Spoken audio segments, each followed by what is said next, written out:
Okay, good morning. आ गए क्या सभी? सुबह हो गई तुम्हारी? चलो, तो पढ़ाई कैसी चल रही है? अच्छी चल रही है। कब तक चलेगी? कि सर पढ़ाई तो तब तक चलेगी जब तक है जा, तब तक ही चलनी है, उससे पहले रुकनी है नहीं। और कहावत सुनी होगी कि इंसान के सीखने की कोई उम्र नहीं होती है, तो वो बिल्कुल सही है। तुम जब तक रहोगे तब तक तुम सीखते रहोगे, चाहे अच्छी चीज़ें सीखो चाहे बुरी चीज़ें सीखो, सीखना है।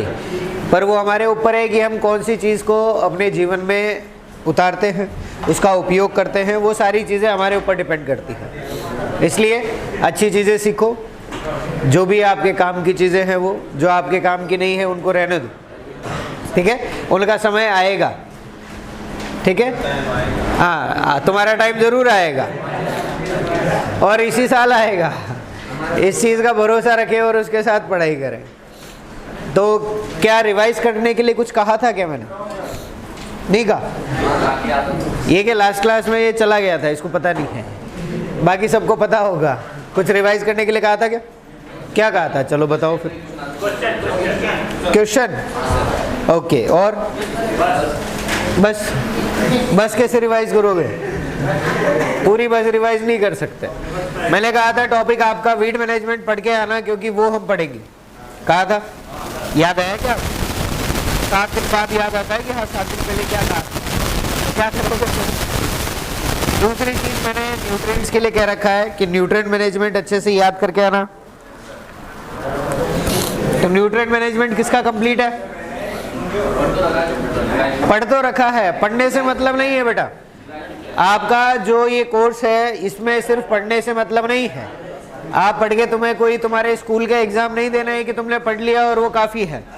तुम्हें जो एग्ज़ाम देना है वो कॉम्पिटिटिव एग्ज़ाम है, उसके अंदर पढ़ना काफ़ी नहीं है।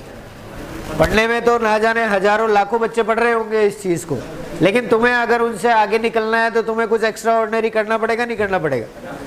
है ना? तुम कोई आइंस्टीन तो हो नहीं कि तुम एक बार पढ़ोगे तुम्हें याद हो जाएगा और तुम्हें कहीं से भी कुछ भी पूछ लिया जाए तुम सब आंसर दे दोगे, है ना?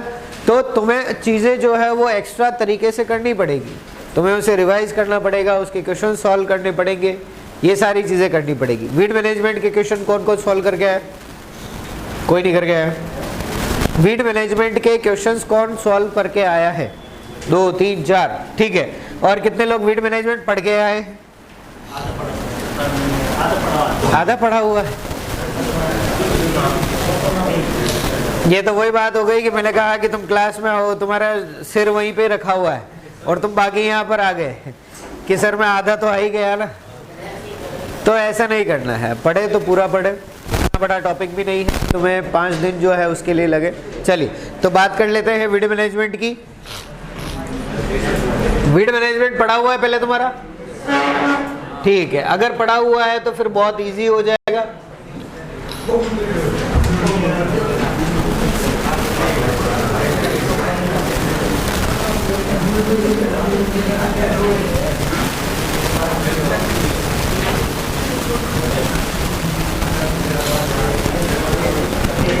चलिए तो पढ़ ले। सबसे पहले तो बात कर ले बेटा कि वीड होता क्या है। जब वीड मैनेजमेंट पढ़ रहे हैं तो पहले वीड पढ़ेंगे, उसके बाद उसका मैनेजमेंट पढ़ेंगे, ठीक है? तो पहले बात करें वीड क्या चीज होती है, कौन बताएगा? ठीक है, अवांछित पौधे, ठीक है, उनको क्या कहेंगे? वीड कहेंगे। लेकिन उसका जो कॉन्टेक्ट है या उसकी जो पूरी डेफिनेशन है वो अनवांछित किस रूप में है उसको बताती है। वीड के लिए जब हम बात करते हैं कि वीड किसे कहेंगे, या फिर हिंदी में अगर बात करें तो इसे हम क्या कह देते हैं? खरपतवार कह देते हैं। क्या कहते हैं बेटा? खरपतवार। तो बात करेंगे खरपतवार आखिरकार चीज होती क्या है, तो हम कहेंगे कि कोई भी एक ऐसा पौधा, ठीक है, पदार्थ नहीं कहना है, केमिस्ट्री नहीं पढ़ रहे हैं, एग्रीकल्चर है, एग्रोनॉमी है, हम पौधों की बात करेंगे। तो कोई भी एक ऐसा पौधा, any plant which grows out of place and out of time, ठीक है, मतलब जिस जगह उसकी आवश्यकता नहीं है उस जगह पर। आउट ऑफ प्लेस का मतलब क्या है बेटा? अवांछित स्थान, और आउट ऑफ टाइम का मतलब क्या हो गया, अवांछित समय। ठीक है, तो हम कह सकते हैं ऐसे पौधे जो अवांछित स्थान पर या फिर अवांछित समय पर, या फिर कह सकते हैं दोनों चीजें एक साथ हो। ठीक है, तो अगर दोनों में से कोई भी एक कंडीशन भी वहां पर होगी तो उसे हम क्या कहेंगे, वीड कहेंगे। जैसे हम बात करते हैं गाजर घास, सबने देखी है।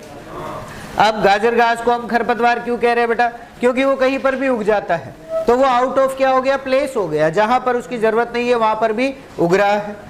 दूसरी हम बात करें कि हमें जब वो नहीं चाहिए, जैसे हमने गेहूं लगाया, अब उसके बीच में जो है वहां पर आपके जो धान के पौधे उग गए या फिर मक्का के पौधे उग गए, ज्वार के उग गए, क्या आपको वो चाहिए, नहीं चाहिए पर, तो हम कहेंगे वो कैसा है बेटा, आउट ऑफ टाइम, मतलब समय के बाहर है, समय से अलग है। तो या तो हो वो कहां पर, आपके जिस जगह पर नहीं चाहिए वहां पर उग रहा हो, या जिस समय पर नहीं चाहिए वहां पर उगने वाला कोई भी पौधा, उसको हम क्या कहेंगे, वीड कहेंगे। ठीक है, तो हम कह सकते हैं कि ये क्या होता है बेटा, ऐसे पौधे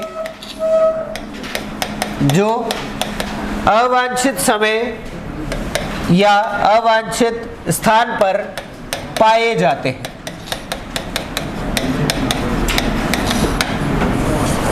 उन्हें क्या कहा जाएगा, वीड कहा जाएगा। ठीक है, चलिए सेकंड हम बात करें इसके अंदर कि वीड जो है, इनको कैसे डिवाइड करते हैं, किस तरह से जो है वो वीड को देखा जाता है। तो आगे क्लासिफिकेशन में इस चीज को और पढ़ेंगे, लेकिन एक बार जो है समझने के लिए बात कर लें। क्या वीड हमेशा फसलों के बीच में ही उगते हैं क्या, और कहाँ उगते हैं,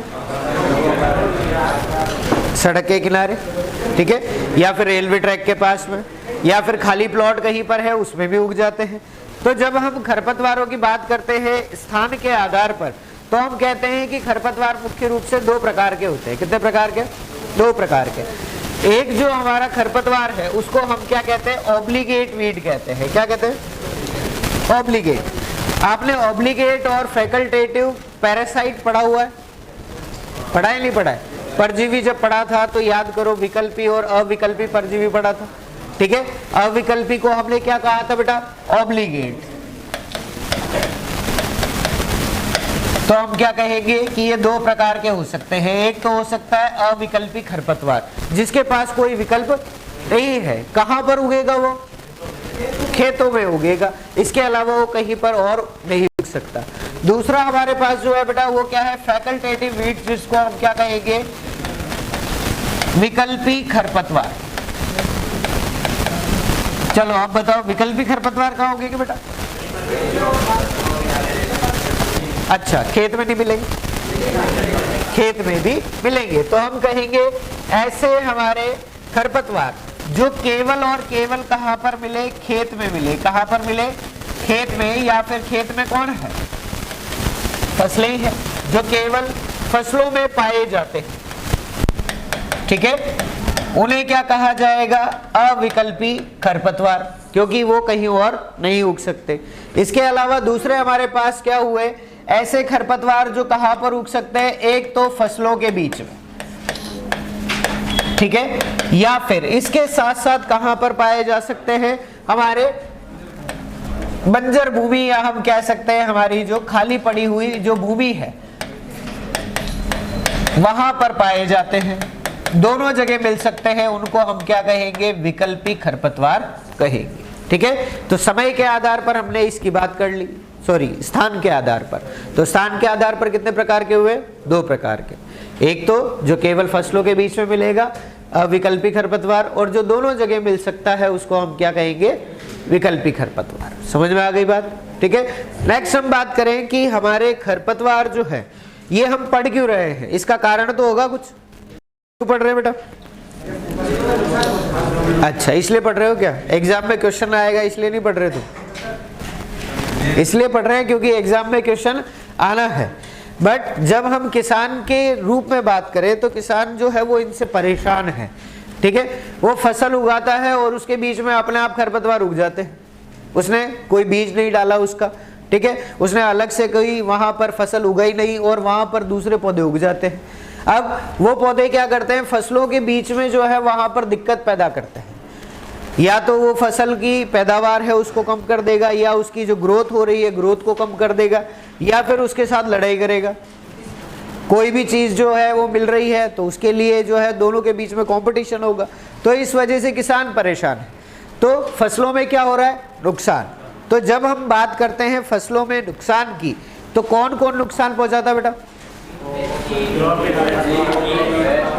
दो तो हम पढ़ चुके हैं, तीसरा आज पढ़ रहे हैं। एक तो हम बात करेंगे किसकी? वीड की आज बात कर रहे हैं। दूसरा हम पहले जो बात कर चुके हैं वो किसकी है? इंसेक्ट्स की या कीट के द्वारा होने वाली। यहाँ पर हम बात कर रहे हैं आज खरपतवार की। और लास्ट जो है हमारे पास वो किससे हुई बेटा? रोगों से होने वाली। ठीक है, इनके द्वारा होने वाली हानि जो है वो कितनी भी हो सकती है, ऐसा हम नहीं कह सकते। मान लिया कि इस बार जो रोली रोग बहुत ज़्यादा आ गया, पूरी फसल बर्बाद हो गई, तो हम कहेंगे कि 100% लॉस हो गया। लेकिन अगर हम एक एवरेज निकाल कर देखें कि पूरे इंडिया के अंदर कितना नुकसान जो है वो खरपतवार के द्वारा होता है, तो हम कहते हैं कितना है? लगभग 33% जो है वो नुकसान किससे होता है? खरपतवारों से। अलग अलग तरीके हैं, आगे पढ़ेंगे किस तरह से। अभी याद क्या रखना है? खरपतवारों से कितना नुकसान है? 33%। दूसरा, अगर हम कीटों की बात करें तो कीटों से लगभग कितना है? 26%। ये वेरी करता है, लगभग हम कह सकते हैं 24 से 26% है। कितना है बेटा? 24 से 26% के आसपास है। और अगर रोगों की बात करें तो रोगों से कितना हो रहा है? लगभग 20%। ठीक है, अब मान लो कि आपने कोई फसल लगाई, आपके खेत में अनाज जो हुआ वो कितना हुआ? 100 किलो। कितना हुआ? 100 किलो। 100 किलो में से 30 किलो तो खरपतवार की वजह से चला गया, बचा कितना? 70 किलो। उसमें से भी 25% किससे चला गया? कीटों से। कितना बच गया? अब 55 बच गया। ठीक है, और बाकी 20% जो था वो भी चला गया। किसके द्वारा? रोगों के द्वारा। कितना बच गया? 35%। तो जो किसान जो है इतनी मेहनत करके और पूरी लगन से खून पसीना एक करके फसल उगाता है, और उसके अंदर उसे पता पड़ता है कि इतना नुकसान जो है वो उसे हो चुका है। ठीक है, तो ये चीज़ें जो है वो हमें बताती है कि हमें इसको पढ़ना क्यों है, इसकी क्या इंपॉर्टेंस है। क्योंकि जब तक इसको मैनेज नहीं किया जाएगा तब तक जो है हमारी फसल के अंदर नुकसान होता रहेगा। समझ में आ गई बात? ठीक है, तो खरपतवारों से कितना नुकसान है? 33%। अब यहाँ पर क्वेश्चन क्या बनता है वो सुन लो। सबसे पहला क्वेश्चन जो है वो बनता है कि खरपतवारों के द्वारा कितना नुकसान होता है? कितना है? 33%। दूसरा क्वेश्चन बनता है कि हमारे जो कीट है उनके द्वारा औसतन कितना नुकसान है? 26। 24 से 26 दे रखा हो तो वो बिल्कुल सही होगा। तीसरा जो है वो रोगों के द्वारा 20%। अगला जो टाइप का क्वेश्चन बनता है उसके अंदर आपको दे दिया जाएगा, जैसे रोग दे दिया, कीट दे दिया और खरपतवार दे दिया। ठीक है, अब इन तीनों को कह देगा कि इनके द्वारा बढ़ते हुए क्रम में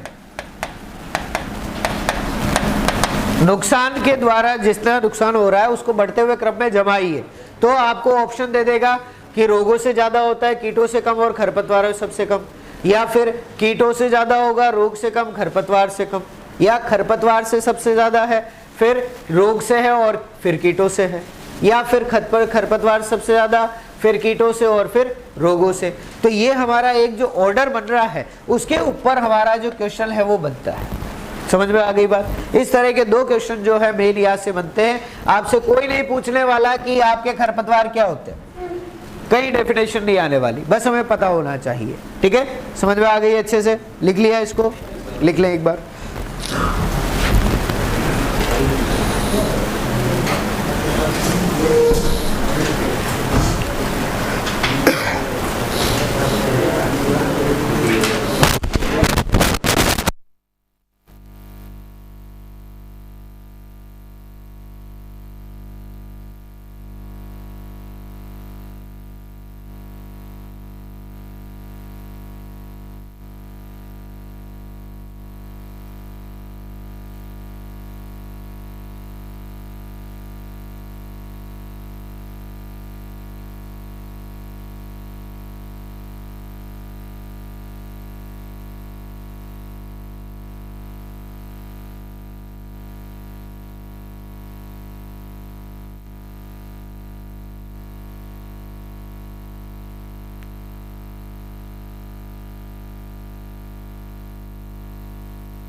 चलो लिख लिया आप तो, ओके।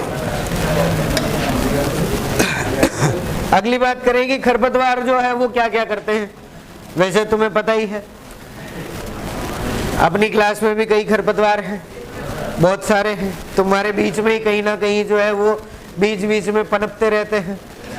उनको समय समय पर याद आ जाता है कि हम खरपतवार हैं, हमें क्लास को डिस्टर्ब करना है, सर पढ़ा रहे पढ़ाने नहीं देना है, पड़ोसी पढ़ रहा है तो उसको भी पढ़ने नहीं देना है ना, मेरा तो कुछ होगा नहीं, उसका भी कुछ नहीं होना चाहिए, है ना।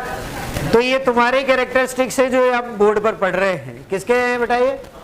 तुम्हारे नहीं, खरपतवार के हैं। किसके हैं? खरपतवार के कैरेक्टरिस्टिक्स है कि खरपतवार जो है वो क्या क्या करते हैं। ओके, चलिए। तो खरपतवार बेटा दो तरह की चीजें करते हैं, एक तो है नुकसानदायक और एक क्या है? फायदेमंद है। ठीक है, तो पहले नुकसान की बात करते हैं, फिर फायदे की बात करेंगे। तो सबसे पहली चीज की खरपतवार जो है वो क्या करते हैं? उपज में कमी करते हैं। क्या करते हैं बेटा? उपज में कमी जो है इनकी वजह से होती है। किसकी उपज में कमी? फसलों की उपज में कमी। क्यों होती है? तो हम कहेंगे ये क्या करते हैं? फसलों के साथ प्रतिस्पर्धा करते हैं। क्या करते हैं?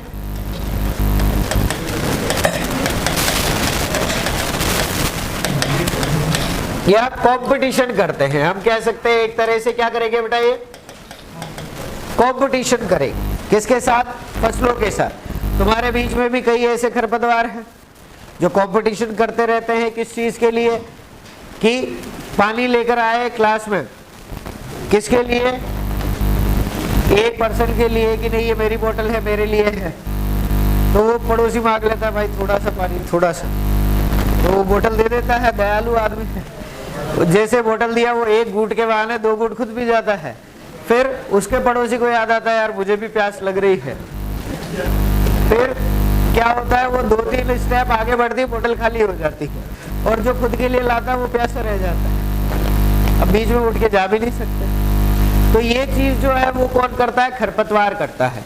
आपकी जो फसलें लगी हुई है उन फसलों के बीच में जहां पर भी खरपतवार आ गए वो उनके साथ क्या करेंगे बेटा? कंपटीशन करेंगे। क्या करेंगे?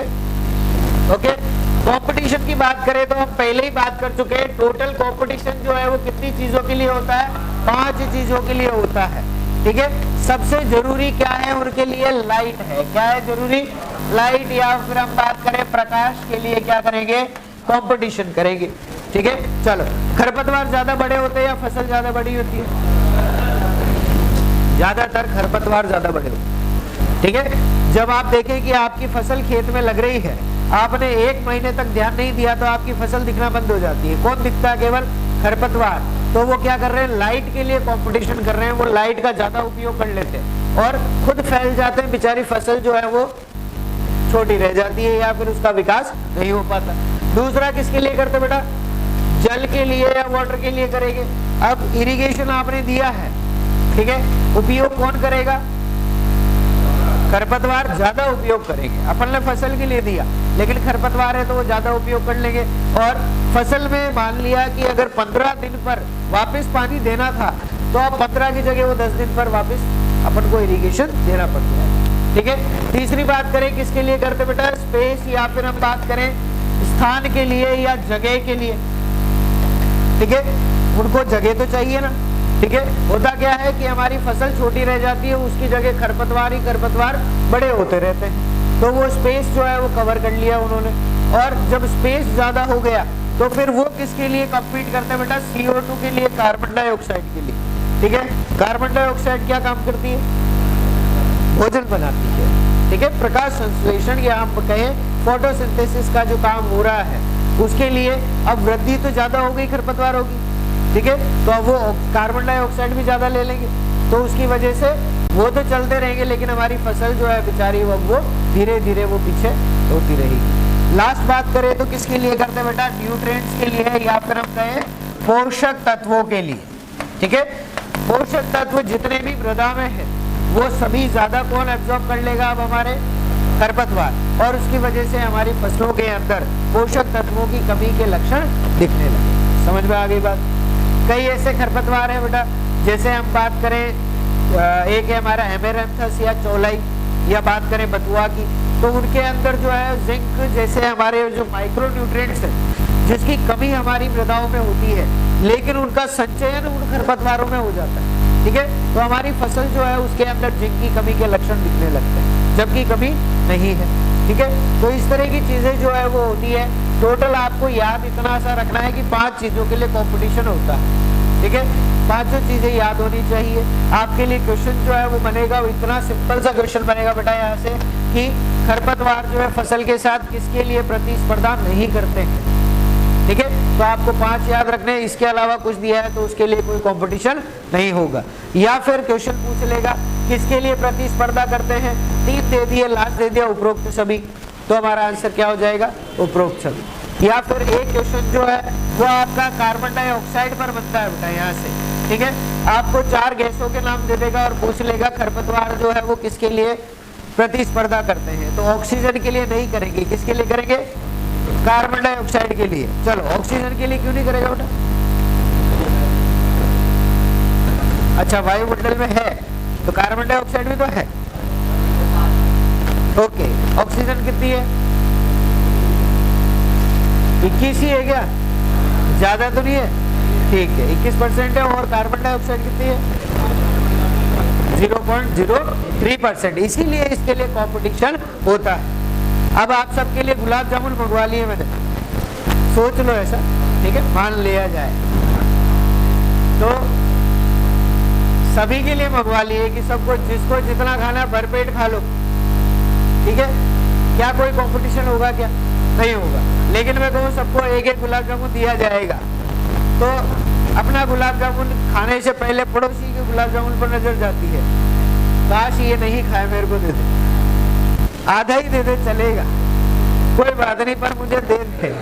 तो वही चीज है, जो रिसोर्स हमारे पास बहुत सारा अवेलेबल है उसके लिए कंपटीशन कभी भी नहीं होता। कंपटीशन किसके लिए होगा, जो लिमिटेड चीजें हैं। ठीक है, जैसे पोषक तत्व लिमिटेड है, जितना होगा खेत में उतना ही तो है, अनलिमिटेड तो है नहीं, तो उसके लिए कंपटीशन।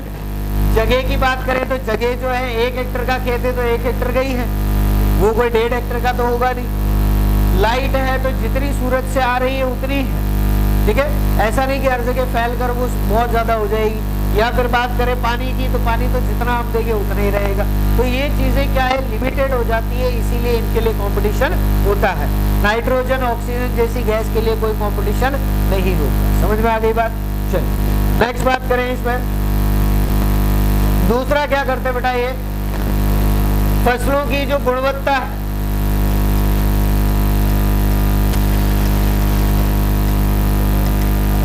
उसमें भी कमी करते हैं। ठीक है, अब गुणवत्ता जो है वो हमारे लिए अलग अलग फसलों में अलग अलग होती है, पता है तुम्हें। चलो, गेहूं की गुणवत्ता कैसे मापोगे बेटा,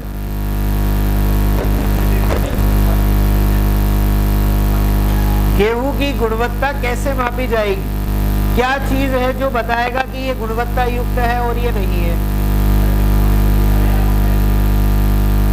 कौन बताएगा, कार्बोहाइड्रेट की मात्रा, क्योंकि वो मुख्य स्रोत किसका है, कार्बोहाइड्रेट का। अगर हम बात करें तेल वाली फसलों की तो उसकी गुणवत्ता किससे पता लगेगी, तेल की मात्रा से। कपास की बात करें तो उसकी गुणवत्ता रेशे से। ठीक है, तो ये गुणवत्ता जो है वो भी क्या होती है, खरपतवारों की वजह से कम हो जाती है। कैसे कम होती है उनको देख ले बेटा, हमको दिया हुआ है। पहला नाम जो है आप अच्छे से जानते हैं, क्या नाम है इसका, आर्जीमोन मैक्सिका।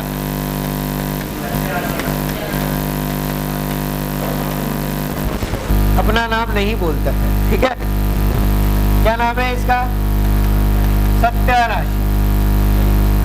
बचपन में मम्मी बड़े प्यार से बोलती थी ना, जब ग्लास तोड़ दी या फिर मटका गिरा दिया तो मम्मी क्या कहती है सबसे पहले, कौन ली है,